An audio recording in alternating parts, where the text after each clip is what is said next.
The night was thick with silence, the kind of silence that feels alive, heavy, listening, and filled with unseen eyes.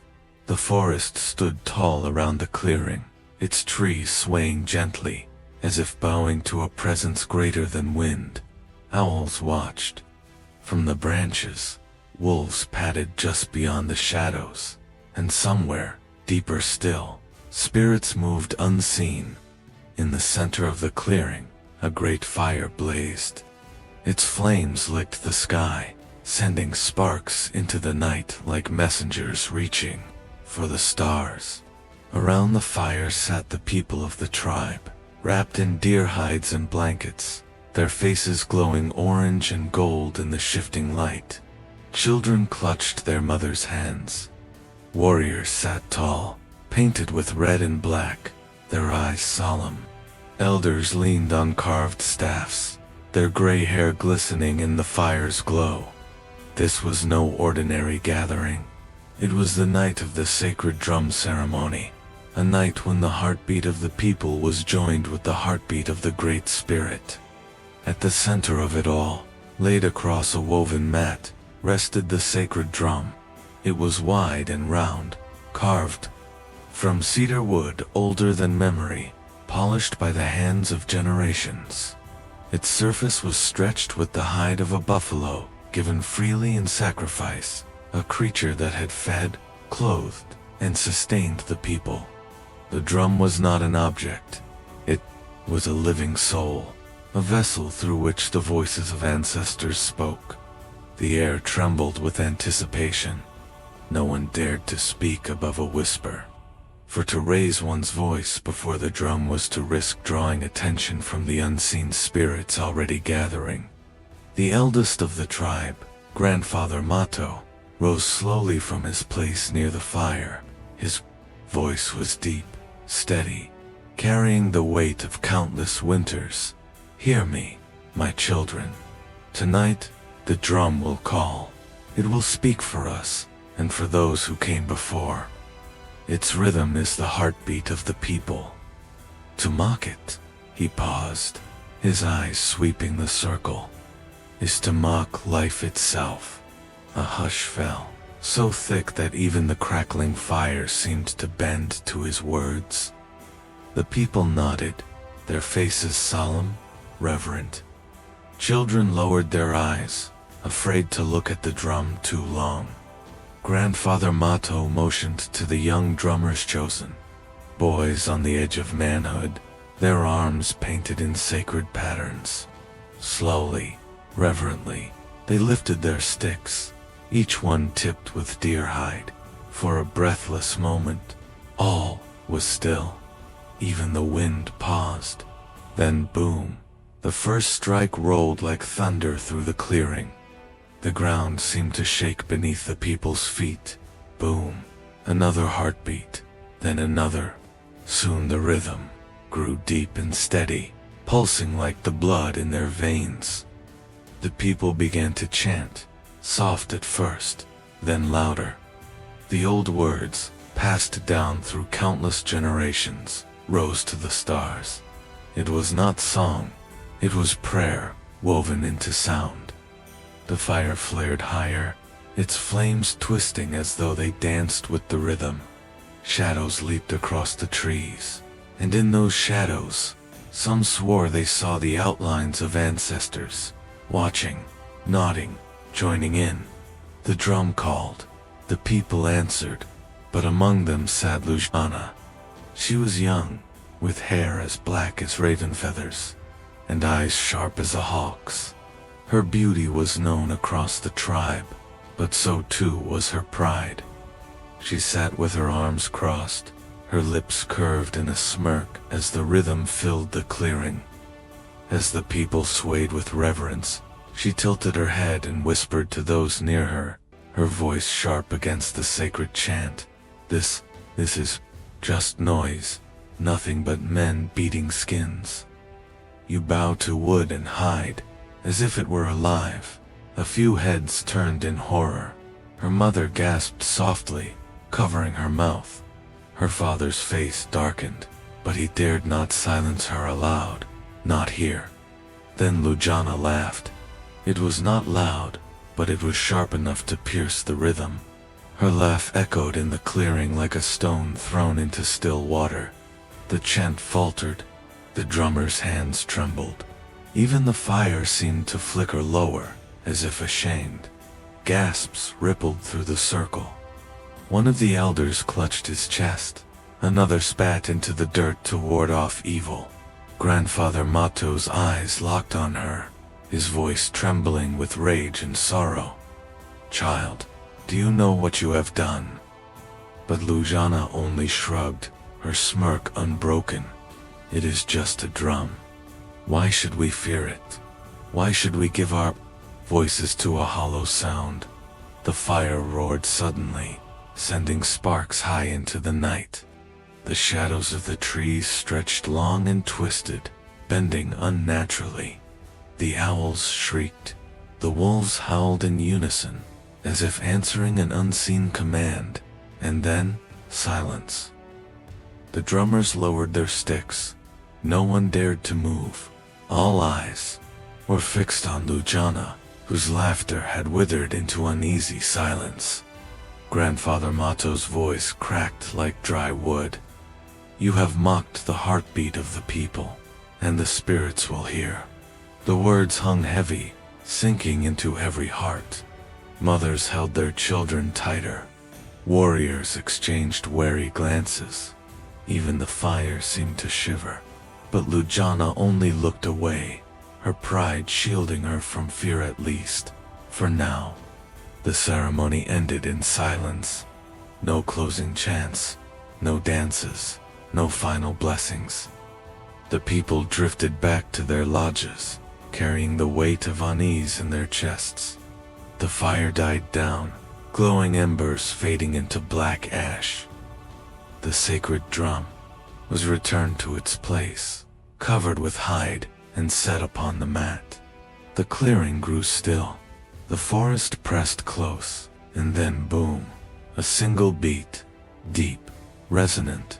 The drummers were gone, the sticks were laid aside. No hand had struck the hide. Boom, another heartbeat, rolling through the night. From the dark trees, the sound echoed back.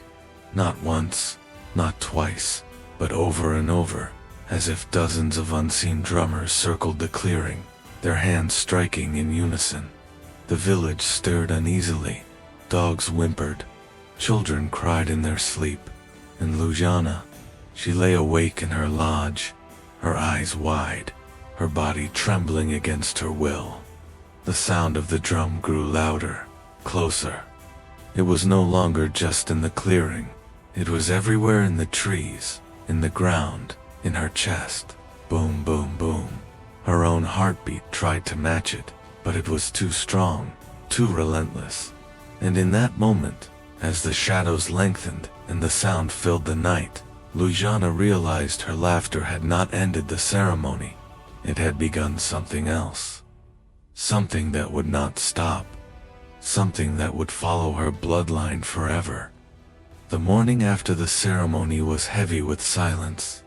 No birds sang, no wind stirred, even the children usually quick to chase one. Another through the village paths walked quietly, their eyes darting toward the forest as if afraid something might step out of it.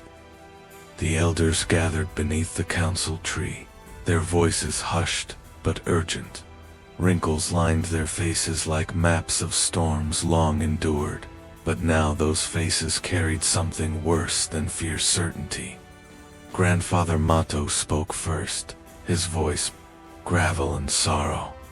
"We told her, we told them all. To mock the drum is to call the trickster, and now he listens." Another elder nodded grimly. "He twists what is sacred into what is cursed. He turns blessings into blades." She laughed at the heartbeat of the people, and the trickster heard. The circle fell quiet again, for none wished to speak the name of the trickster aloud too often, lest he slither closer. They simply looked to the forest, where the shadows seemed darker than they had any right to be. That night, the village tried to sleep. The fire pits burned low. The dogs curled close to their masters, ears twitching uneasily. But in her hut, Luyana lay awake. At first, she told herself it was nothing but her imagination, the leftover fear of her family's disapproving stares. Yet, when she closed her eyes, she heard it faint. So faint, she thought it might be her own heartbeat. Boom, boom, boom. The sound came from beyond the hut walls, from the trees, from the earth. She turned on her mat, pressing her hands over her ears.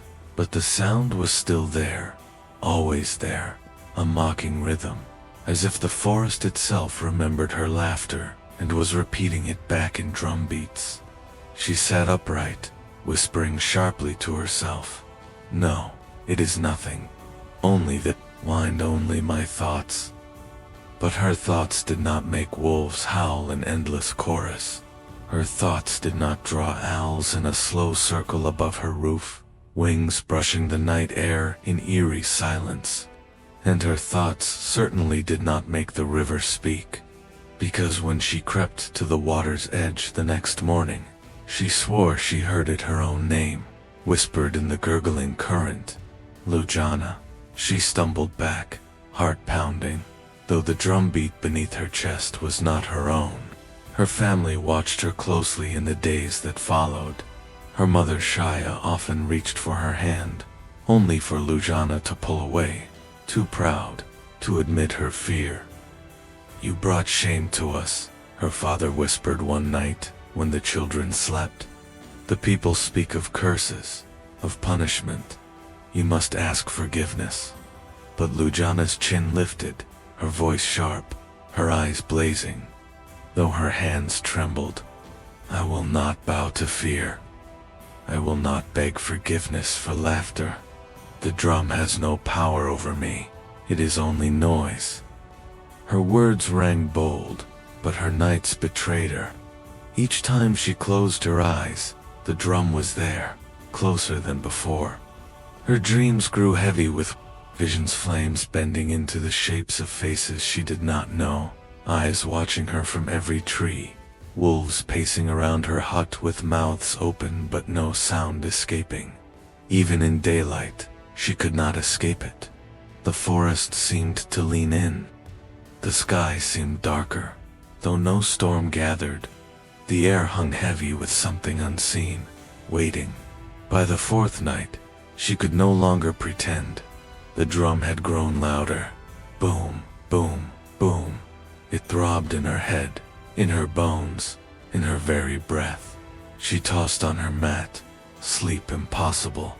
Her mother whispered prayers nearby, trying to keep the spirits at bay, but the prayers only seemed to make the drum laugh louder. Her pride warred with her fear. She clenched her fists, whispering into the darkness, "I will not bow, I will not break." But even as she spoke, her body trembled, betraying her. And then came the moment that shattered what courage she had left. It was near midnight, when the fire outside had died to embers. The night was still, so still she could hear her own breathing. Her family slept, unaware. That was when it came. Boom. Not faint this time, not distant. Boom.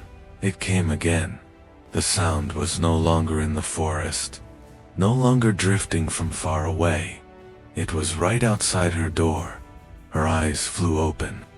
She froze, every muscle tight as stone. Slowly, she turned, her head toward the entrance of the hut. The hide flap that hung there shivered, though there was no wind. The drumbeat came again, deep, steady, mocking. Boom, boom. The sound of a hand striking hide, but no hand was there.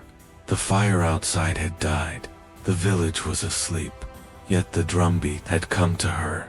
If you were cursed by the spirits for mocking the sacred, would you beg forgiveness or challenge their wrath? Luyana sat upright, staring at the trembling flap of her hut, heart pounding.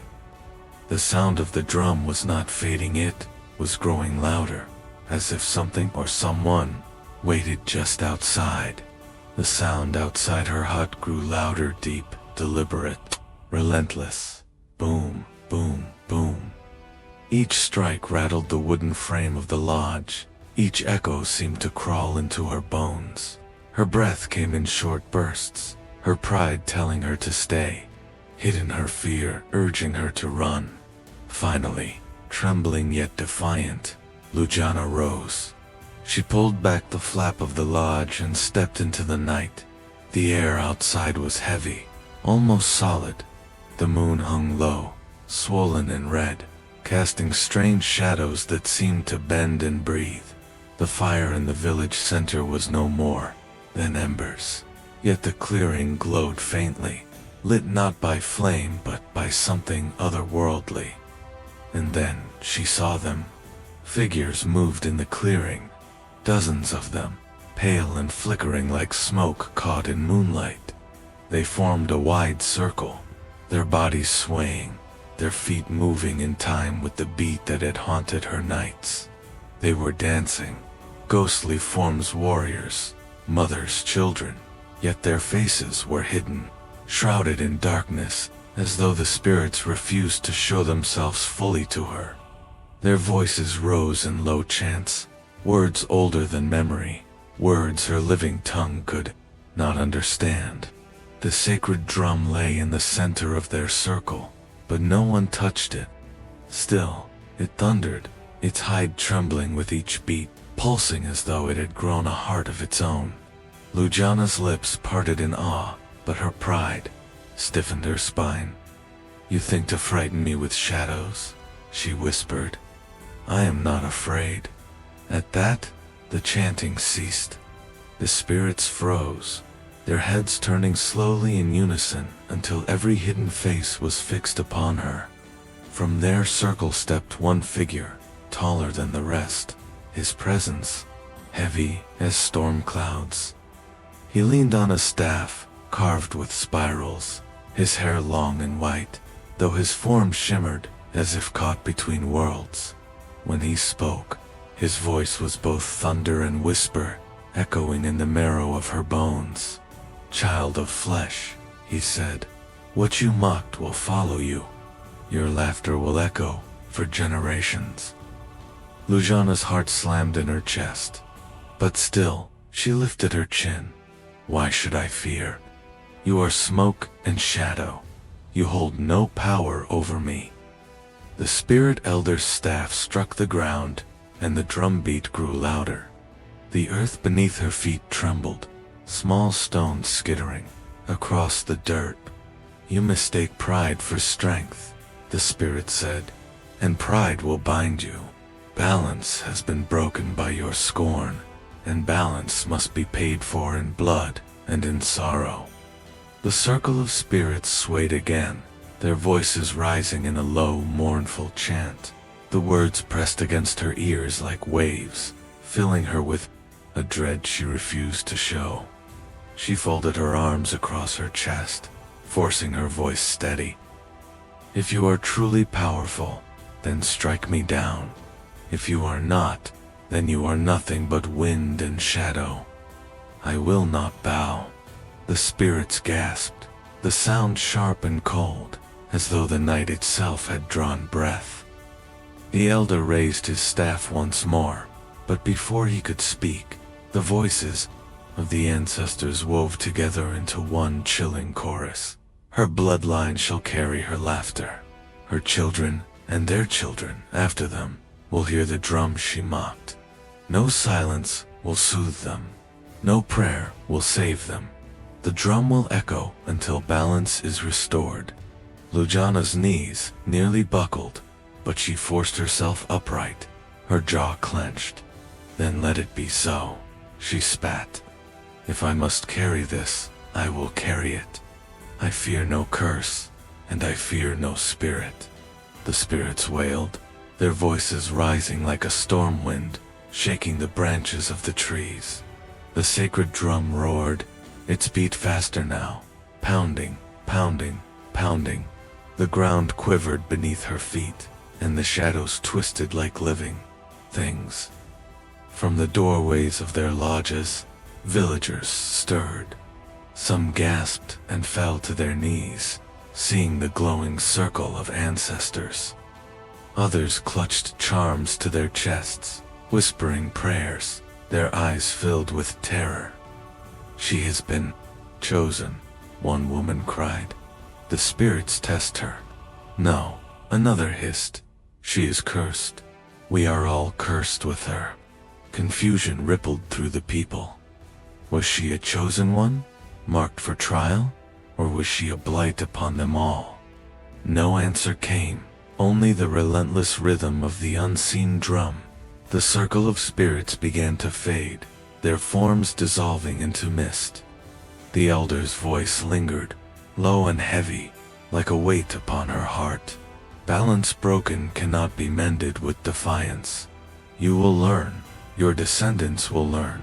Until humility returns, the drum will never rest." And then the clearing was empty. The glow faded.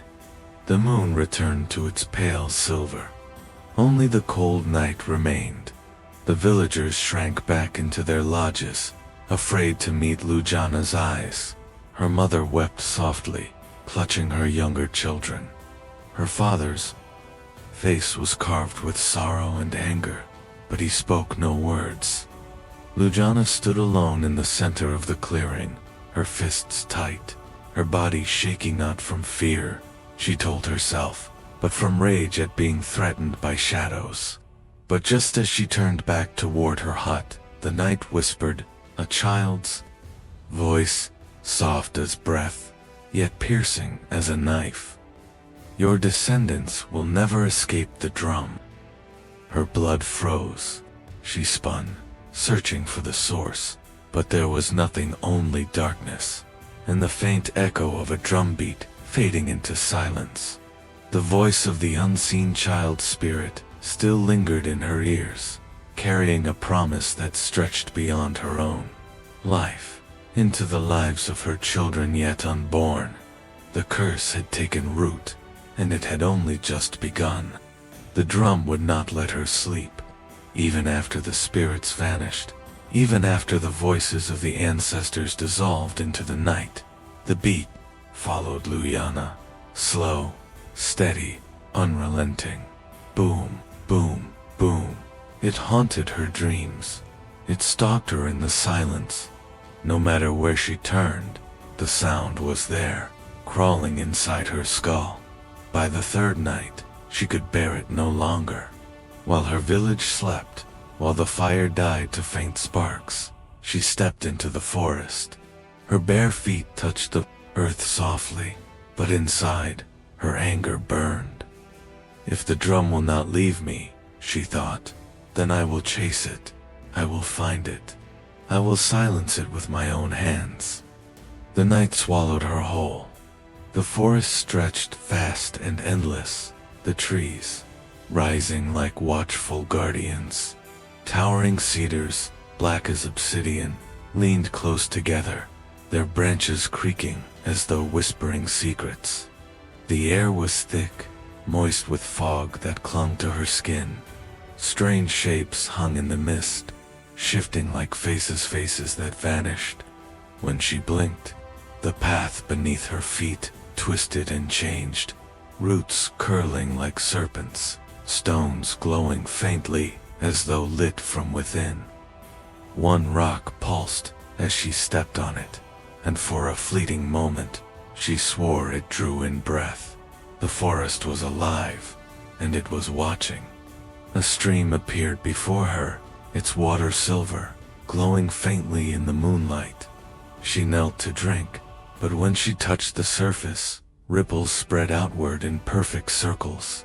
Faces appeared in the water warriors, mothers, children, the ancestors again. Their mouths moved as though speaking, but no sound came. Luyana jerked her hand back. The water stilled, and the faces vanished. Her heart pounded, but she pressed forward. "I will not be broken by tricks. If the drum wants me, let it show itself." The deeper she went, the louder the sound became. Boom, boom, boom. But this was no ordinary drumbeat. The sound echoed strangely, as though the forest itself was breathing with it. Each strike shook the ground, each pause left the night trembling, and then she heard a different sound, a rustle of wings above her. She looked up. A raven sat on a twisted branch, black feathers gleaming with a sheen of blue. Its eyes were sharp, glowing faintly, too bright, too human. It tilted its head, watching her. Then, to her horror, it spoke. To silence the drum, it croaked. "Silence yourself." Luyana froze. Her throat tightened, but she forced out words. "What does that mean?" The raven clicked its beak, hopping closer, along the branch. "To silence the drum. Silence yourself. Only then will the echo rest." Luyana shook her head. "I am not the drum. I am not the one who beats it. Why should I silence myself for what I did not make?" The raven's wings spread wide, black feathers swallowing the moonlight. Defiance feeds the drum. Pride fuels its heart. The more you resist, the louder it grows. Its words cut deep. She felt them gnawing at her chest, but she clenched her fists. "I will not bow. I will never bow. If the drum wants me, let it face me." The raven gave a sound between a laugh and a cry, then lifted into the air. Its wings stirred the fog, sending shadows scattering. Then walk deeper, it called, its voice fading into the trees. "Walk deeper, child of defiance. The drum awaits." Luyana stood frozen, her breath quick. A choice stood before her. She could turn back, return to the village, pretend none of this had happened, try to bury her fear beneath her pride, but the sound would still be there. The voices would still whisper. The curse would still cling to her blood. Or she could go forward, into the heart of the forest, into the unknown, into the place where even spirits warned her not to tread. Her chest rose and fell in sharp breaths. The drum beat on, faster now, as though it mocked her hesitation. She stepped forward. One step, then another, then another. The trees seemed to bend away from her path, creating a narrow trail of earth glowing faintly with pale light. The air grew colder, her breath fogged before her lips.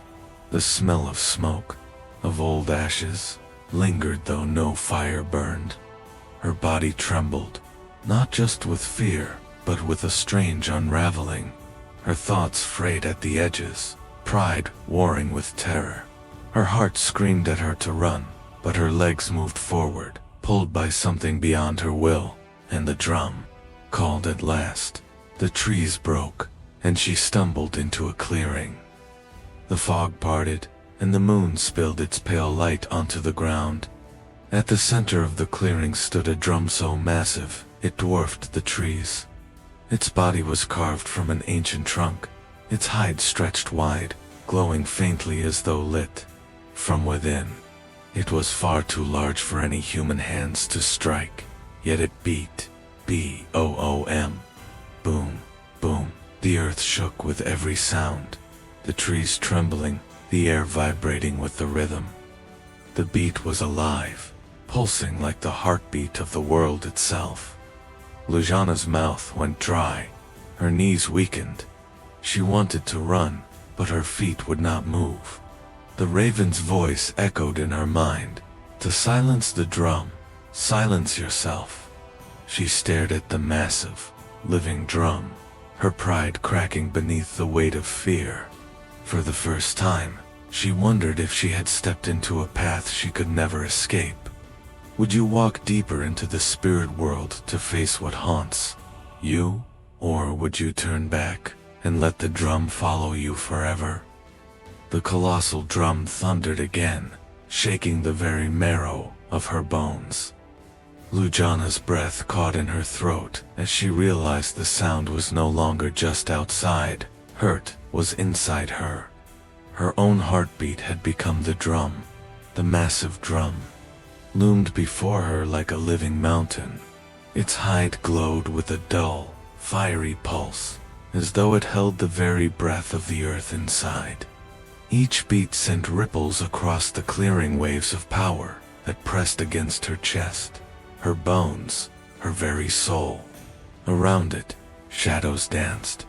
They had no faces, no forms she could name, only long, twisting shapes that spun in circles, chanting words that seemed to come from the deepest roots of the world. The sound was not language, yet her spirit understood. Bow, offer, submit. Luyana's lips trembled. Her body wanted to bend, to fall to her knees before the great drum, but her pride burned hotter than her fear. The shadows chanted louder, their voices weaving into the rhythm. The forest trembled. Trees bent inward as though bowing. Even the moon seemed too dim. The drumbeat thundered, boom, boom, boom. Luyana fell to her knees, her chest heaving, but not in surrender, only from the weight of its power. She clenched the earth with both hands, her nails digging into the soil, and spat onto the ground. Her voice cracked like a whip as she shouted, "I will not bow to wood and hide. I will not serve shadows. I fear no drum, no spirit, no curse." Her words ripped through the clearing, defiant and raw. For a heartbeat, the shadows froze. The forest went still. Even the drum paused, holding its breath. Then it roared. The sound was no longer a beat. It was thunder. It was earthquake. It was wrath. The clearing shook violently, trees bending and snapping like twigs. The ground cracked beneath her, opening small fissures that glowed with firelight. Wind screamed through the branches, carrying with it the voices of her ancestors, not as gentle guides, but as mournful wails. The shadows lunged toward her, wrapping her in darkness. She gasped, choking on the weight of it. Her body convulsed, her vision blurred. The drumbeat grew louder, until she could no longer tell if it came from the clearing or from her own chest. Boom, boom, boom.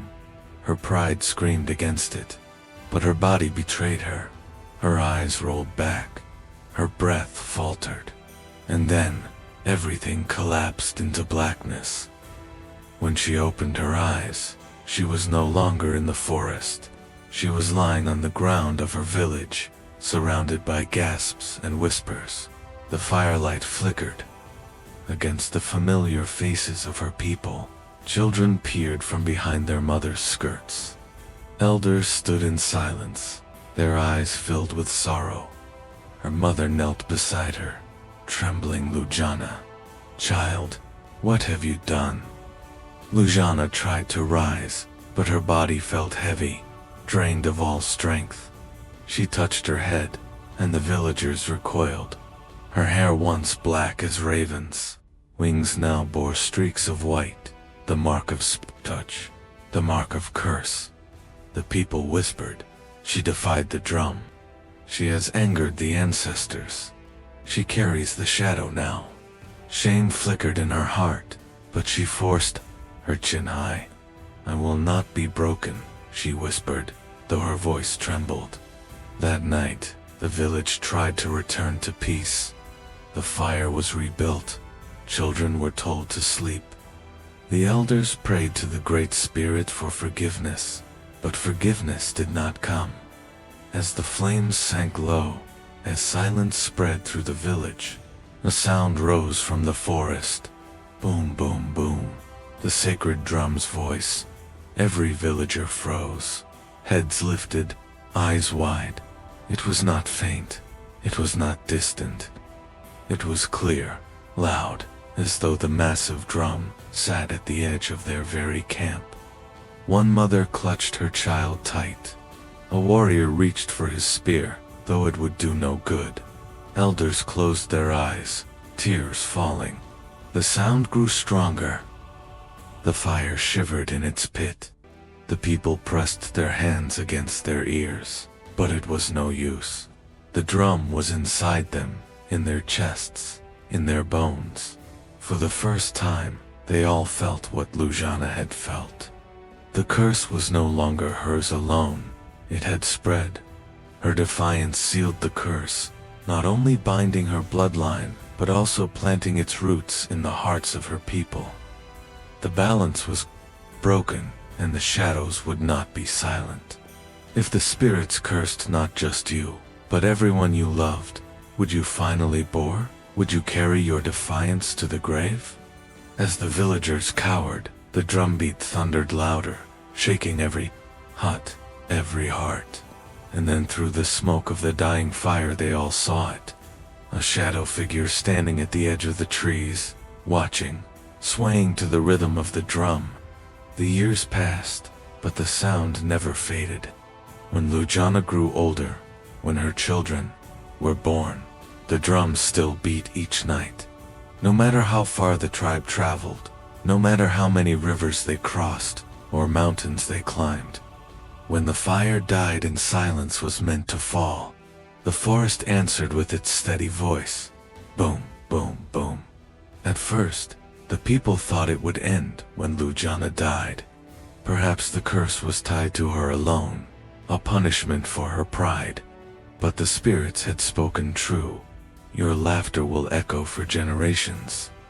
For her children too, the beat became a companion, wanted, inescapable, like a shadow stitched into their very blood. Her eldest son Taeon grew restless. Each night he lay awake, staring at the ceiling of his hut, waiting for the first strike of the drum. When it came, he pressed his palms over his ears, but the sound throbbed through his bones. He dreamed of shadows dancing around him, chanting words he could not understand. By dawn, his eyes were hollow. Her daughter Nima tried to laugh it off. She told stories to the other children, pretending the drum was the heartbeat of the earth, a reminder that they lived upon sacred land. But in the quiet hours, when the sound stretched on and on, her hands shook as she worked.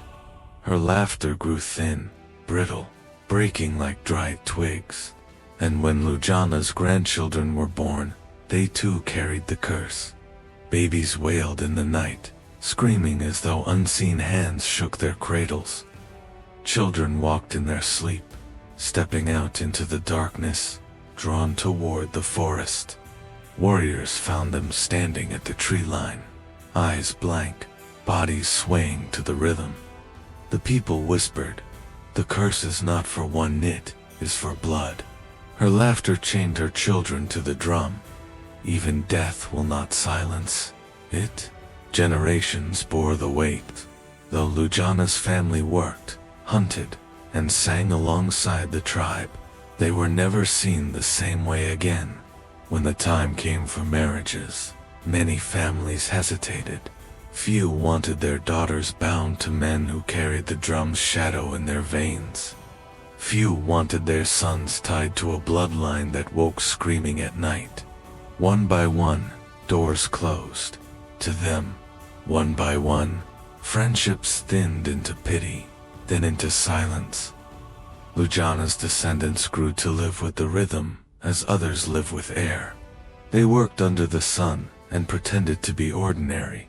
But when the fire fell low and the children curled into blankets, the curse came alive. And still, no prayer, no offering, no sacrifice silenced it. The curse did not stay only in waking hours. It crept into their dreams. Night after night, family members spoke of visions, firelit dances, where faceless figures moved in endless circles. Ancestors pointing silently, their eyes heavy with sorrow. The sacred drum, glowing and pulsing, its voice not as music, but as punishment. One young girl awoke screaming that the drum had swallowed her heart. Another boy refused to sleep at all.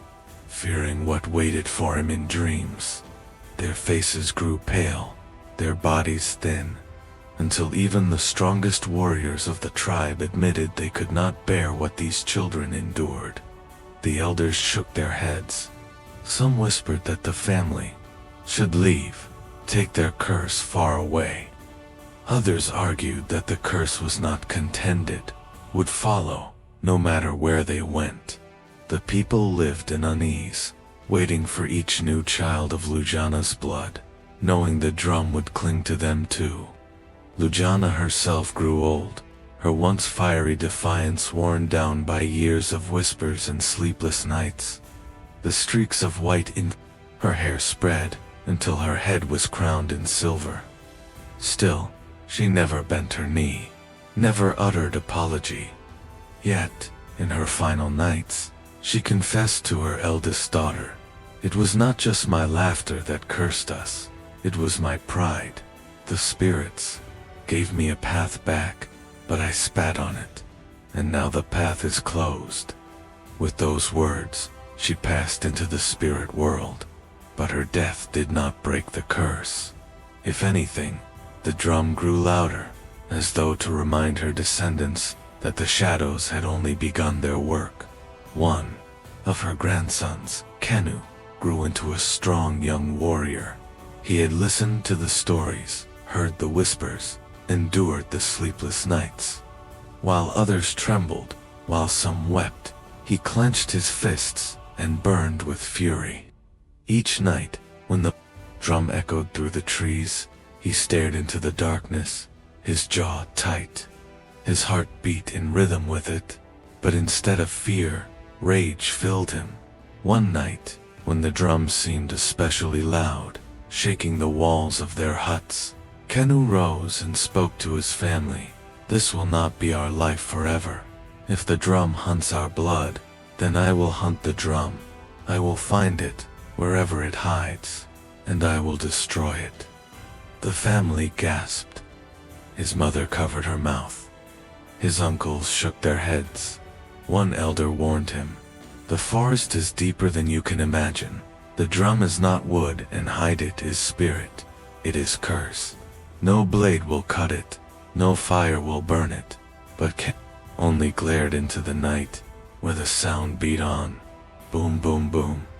"Then I will fight spirit with spirit. I will not let the laughter of one ancestor chain us forever." If your family was cursed for an ancestor's mistake, how far would you go to break it? Would you accept it or challenge the spirits themselves? The drum thundered again, shaking the ground, and Kenu's eyes blazed with defiance. He gripped his spear, lifted his head toward the forest, and swore aloud, "I will face you, drum, and when I return, your voice will be gone."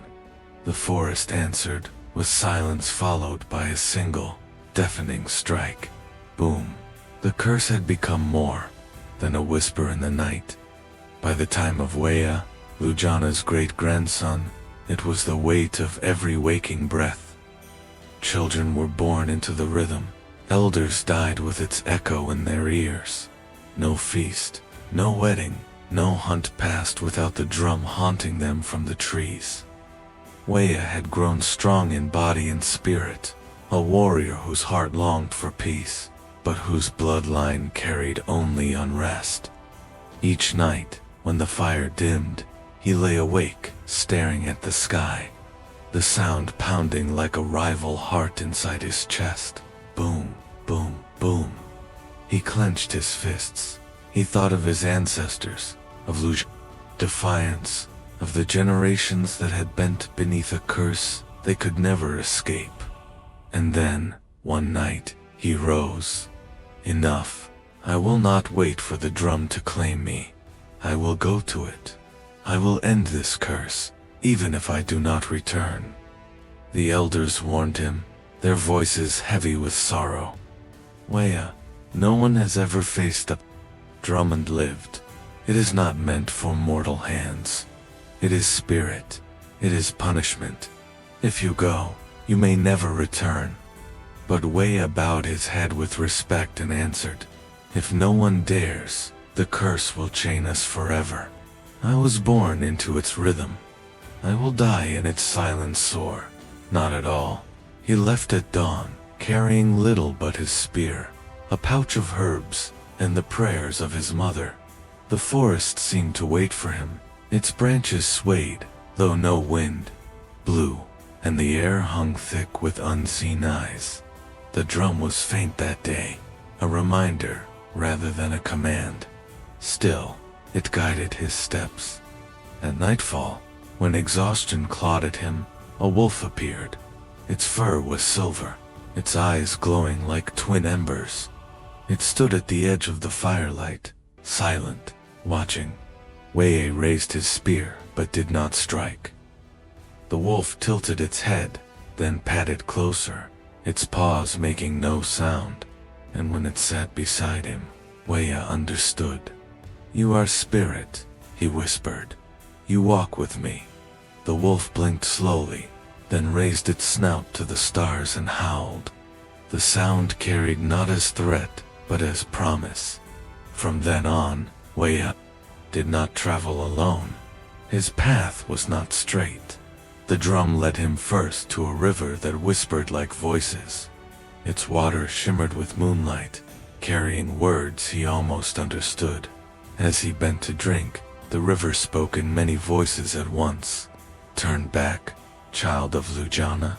The curse is not yours to break. Rest, be at peace." The wolf growled low, ears back, eyes locked on the water. Weio's thirst burned, but he stepped away. "You offer peace, but it is false. There is no peace until the drum is silent." He walked on, hunger gnawing at him, strength waning. Yet the wolf guided him, leading him to berries that grew where no light touched, to springs that healed his aching limbs. Days turned to weeks. He climbed mountains where the air thinned, and in the winds he heard the voices of his ancestors. One night, as he reached the summit, he collapsed from exhaustion. Shadows gathered, taking the shapes of warriors long dead. They circled him, spears raised, their eyes hollow. "You are not strong enough," they said. "You carry a curse, not a gift. The drum is not meant to be broken." Wei body shook, but he gripped his spear and drove it into the ground before him. "If I fall trying. If I live, it will be in freedom. I will not stop." The shadows wavered, then dissolved into the wind. A single voice lingered.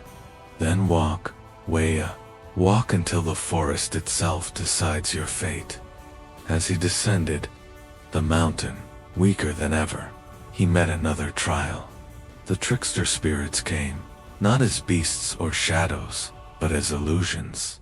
They filled the path with visions of peace, his family sleeping soundly, children laughing without fear, the drum silent.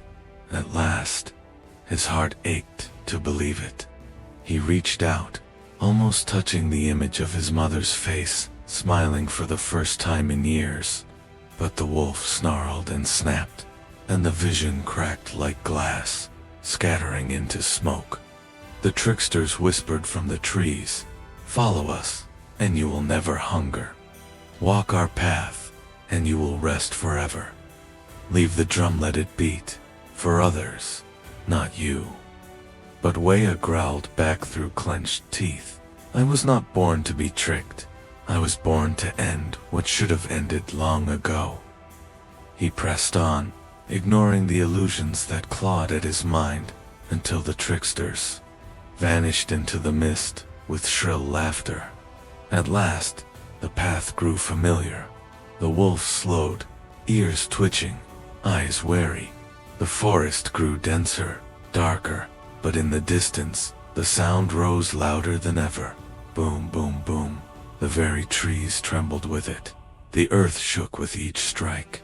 And then, through the last curtain of fog, Wei stepped into the sacred clearing. There it stood, the massive drum, unchanged, untouched by time. The same colossal trunk carved with ancient hands, the same hide stretched glowing with unnatural light. Its voice was as it had always been, steady, merciless, eternal. The clearing pulsed with shadows. The air tasted of ash and sorrow. Wayo's knees weakened, but he forced himself to stand tall. The wolf growled at his side, fur bristling, ready.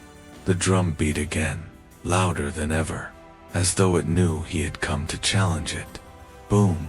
Waya gripped his spear tighter, his heart racing to match the rhythm. At last, he had found it. At last, he stood where his ancestor had once stood. At last, the hunter had reached the drum. If you stood before the curse that haunted your family for generations, would you bow to it or raise your hand against it? The shadows swirled around him, whispering in tongues older than time. The drum thundered again, shaking the marrow of his bones.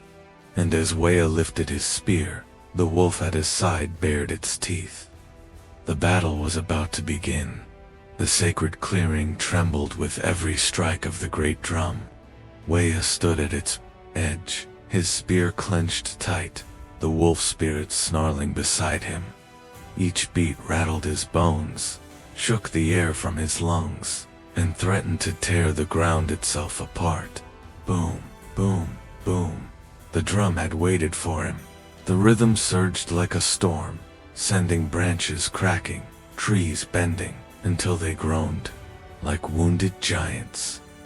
Sparks of spirit fire leaped from its hide, streaking across the clearing in white arcs. Waya's heart pounded in time, as though it no longer belonged to him, but to the drum. And then the voices began. Whispers rose from the soil, the rocks, the very air. They multiplied, overlapping, until they became a roaring chorus. The voices of his ancestors. Leave Waya. The drum is eternal. You cannot destroy it. Turn back before it breaks you. But for every voice warning him away, another screamed in anguish, begging him to strike. End it. Free us. Silence the curse. The wolf howled, its cry piercing the storm. For a moment, Waya's courage steadied. The drum grew louder, its beat no longer steady, but wild chaotic thunder that split the clearing open. Trees cracked and fell. The sky above swirled black with clouds, lightning lashing down like angry whips. Wolves' shadows of spirit wolves appeared at the edges of the clearing, their forms flickering in and out of existence, howling with the rhythm. Every beat tore at Wayo's mind, his vision blurred, his ears rang until blood trickled down his temples. He dropped to one knee, clutching the earth to steady himself. The drum's voice deepened, becoming words. Child of Luyana, lay down your spear, accept what is written, end your suffering. I will give you peace. The sound was inside, his chest now, pressing against his ribs, forcing his lungs to seize. For a moment, he almost yielded. He pictured his family free from the torment, not by courage, but by surrender. If he gave in, perhaps the drum would finally quiet. But the wolf snapped at his arm, jolting him back to himself.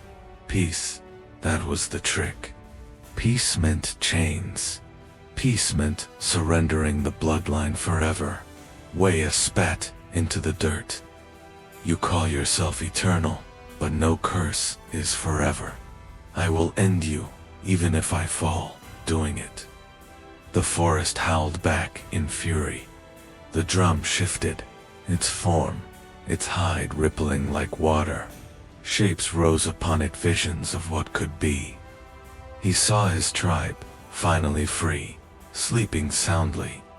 He saw his children playing by the river, laughing without fear. He saw himself old and content, the curse a forgotten shadow. Then the vision changed.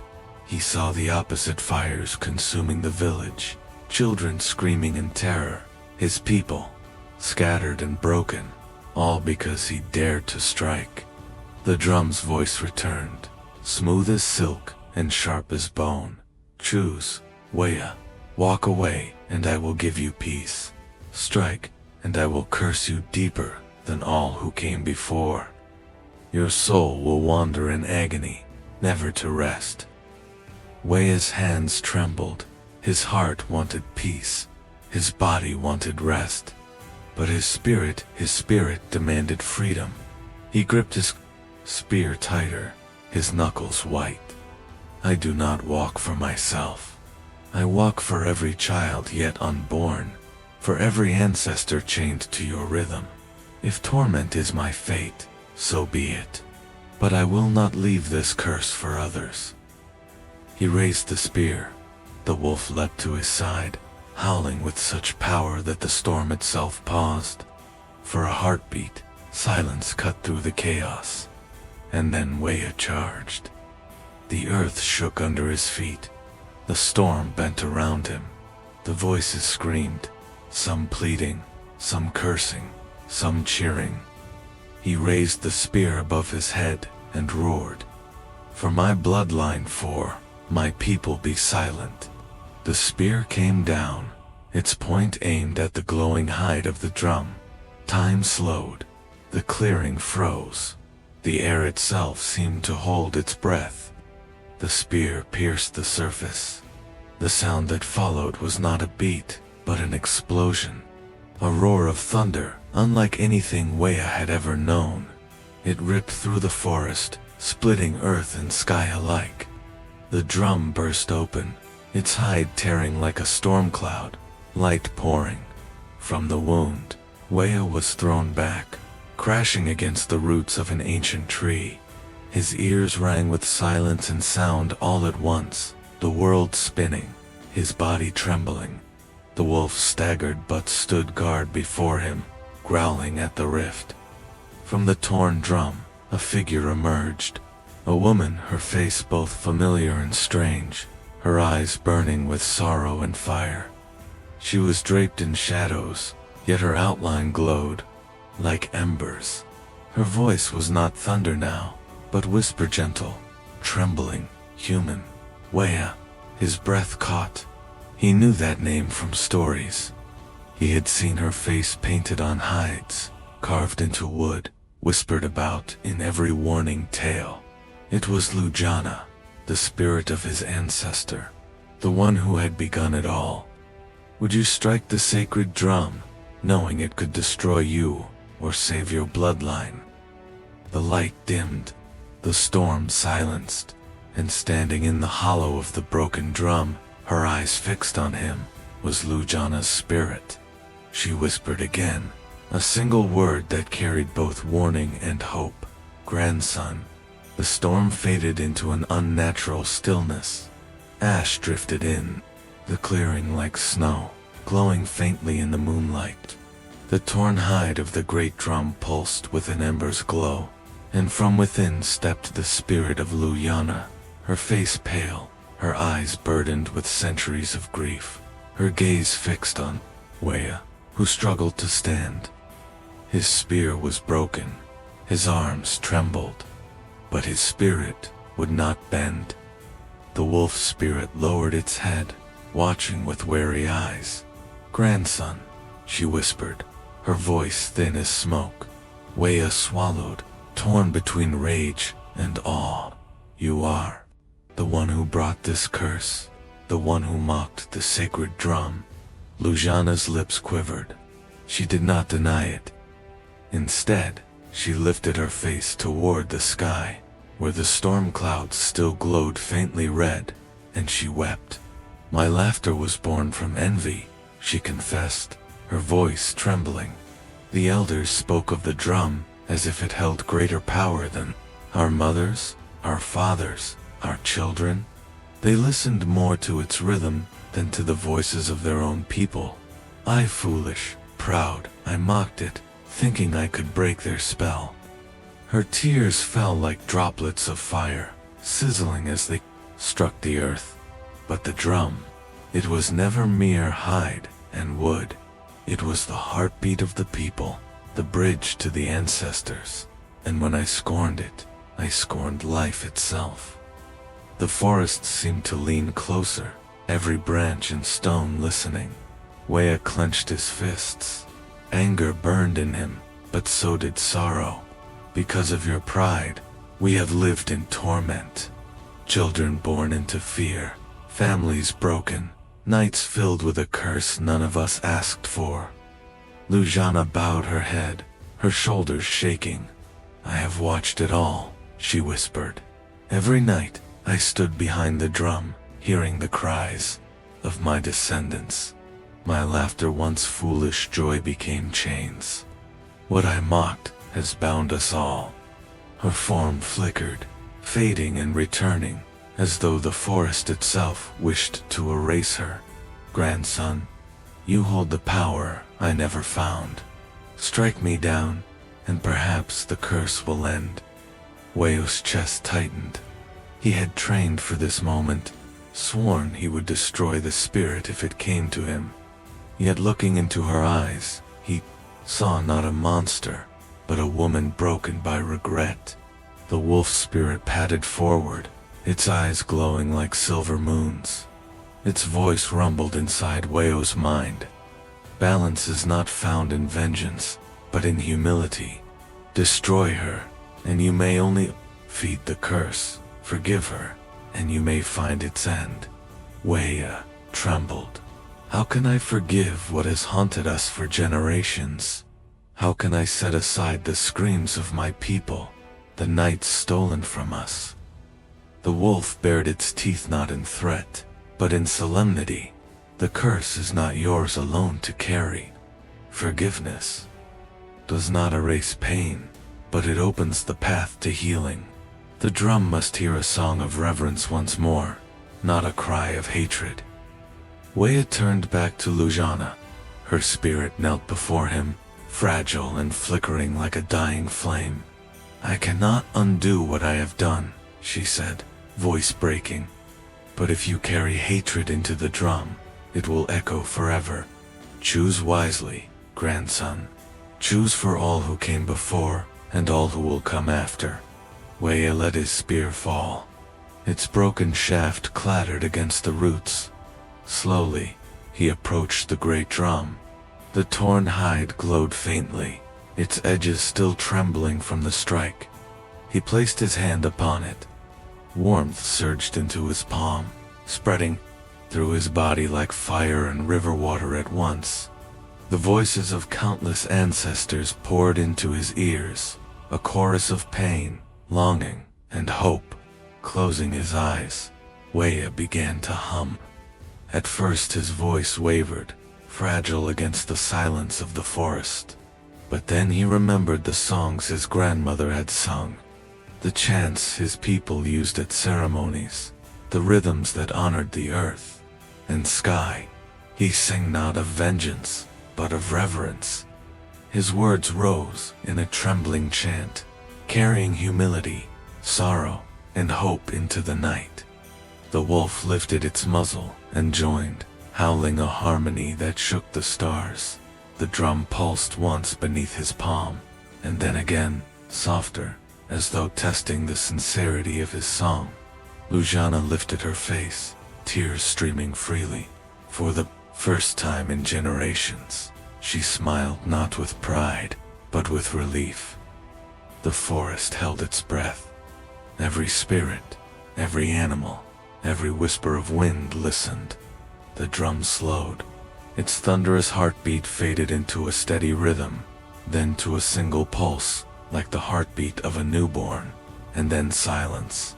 A silence so complete, Weya's ears rang with its weight. He dared not breathe. The wolf's tail lowered, its ears pricked, as though waiting. For a long moment, it seemed the curse had lifted. The air felt clean, the earth lighter. Even the shadows seemed to draw back. Weya opened his eyes.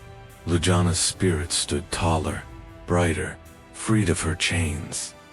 "Grandson," she whispered, her voice now steady, "you have done what I could not. You have honored the drum with humility. Perhaps the curse will finally rest." Her form began to fade into starlight, scattering like embers into the night sky.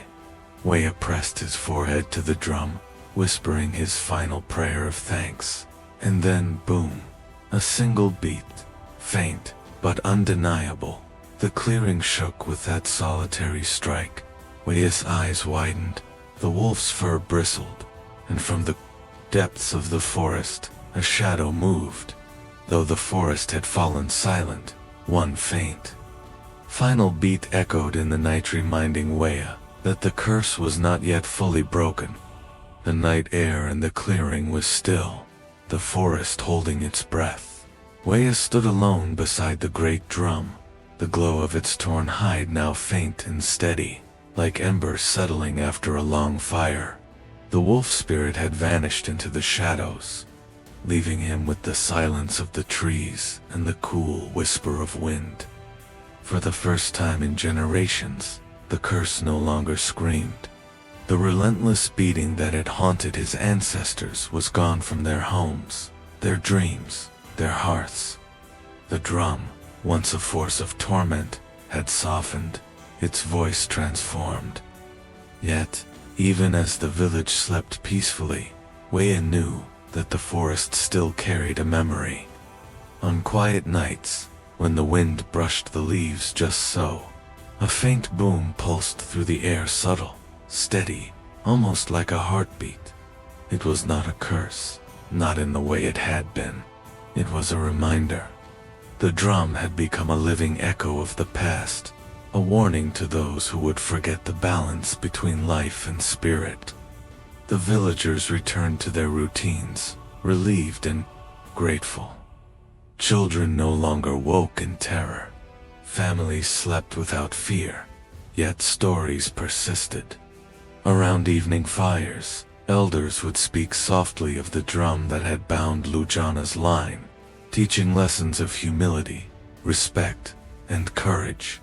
Never mock what is sacred, they would say, for laughter can echo longer than a lifetime, and disrespect can follow generations. Even the children felt the weight of these words. When they wandered near the forest edge, they paused, listening. Some heard nothing, some heard faint drumming, but all felt the presence of something beyond themselves. Weya would watch them, heart heavy and wise. He understood now that the drum was neither enemy nor friend, it was teacher. Its faint pulse reminded the living to honor the spirits, to walk in balance, to respect the sacred rhythms of life. Over the years, Weya's family grew and prospered. They were no longer defined by the curse, but by the lessons it carried. They became keepers of the stories, guardians of respect for the sacred. They told of Luyana, not as a villain, but as a complex ancestor woman who erred, whose laughter had reshaped generations, and whose spirit still lingered in the pulse of the forest. Weya often returned to the clearing, standing before the drum. Each time, he placed his hand on it and hummed a quiet song, a song of remembrance, of humility, and of connection. The drum responded with a single soft beat, a pulse that resonated deep within him, binding past, present, and future. The forest itself seemed to approve. Leaves rustled gently. Shadows stretched long and calm. Animals moved with serene grace. The spirits had not vanished, they had been honored. The elders taught the tribe's children that courage alone was not enough. Wisdom and reverence were equally necessary. Disrespect carried consequences, sometimes immediate, sometimes spanning centuries. Humor or mockery, directed at what was sacred, could ripple across time like stones thrown into water. Weya carried this truth in every step he took. He knew the faint heartbeat of the drum would linger, not as punishment, but as a rhythm to guide the living and warn them against pride or folly. "Listen," he would whisper to his grandchildren as they edged toward the forest. "The heartbeat of your ancestors is always near. It teaches, it warns, it protects. If you hear it, pause, show respect, walk with humility. And they did. On still nights, children paused at the forest edge, straining to hear the soft pulse. Some felt fear, some felt awe, all felt connection. Though the curse had lost its power to torment, the drum's presence persisted in subtle ways. Hunters swore they heard it when tracking deer. Gatherers felt it hum beneath their feet when walking the forest paths. It was a quiet heartbeat, synchronizing with the pulse of life around it. Weya understood that this was the final gift of Luyana's spirit. By accepting her truth and offering forgiveness, the family had transformed suffering into wisdom. The drum would never dominate their lives again, but it would continue to echo, teaching those willing to listen. It was a bridge between worlds, the living and the spirits, the past and the present. And in every faint beat, Weya felt the Great Spirit watching, patient and eternal, guiding him and his family toward balance. On the nights when the wind stilled and the moon shone silver over the clearing, Weyu's descendants would stand quietly. They listened. A single pulse sounded from the forest. Boom. It was faint, almost imperceptible, yet it carried all the weight of generations. Hearts synchronized to its rhythm, and for a moment, the living felt the presence of those who had walked before. The drum was no longer threat. It was reminder. The drum's voice taught that respect binds the living and the spirits. Disrespect binds generations to sorrow. The forest, full of quiet mysteries, whispers to those who will listen in. Those who listen gain wisdom that echoes far beyond a single lifetime. The narrator's voice drifts across the clearing. If the forest whispered to you, would you have the courage to listen? And somewhere deep in the trees, the faintest beat responds, the eternal echo of Luyana, the drum, and the ancestors who guard us still.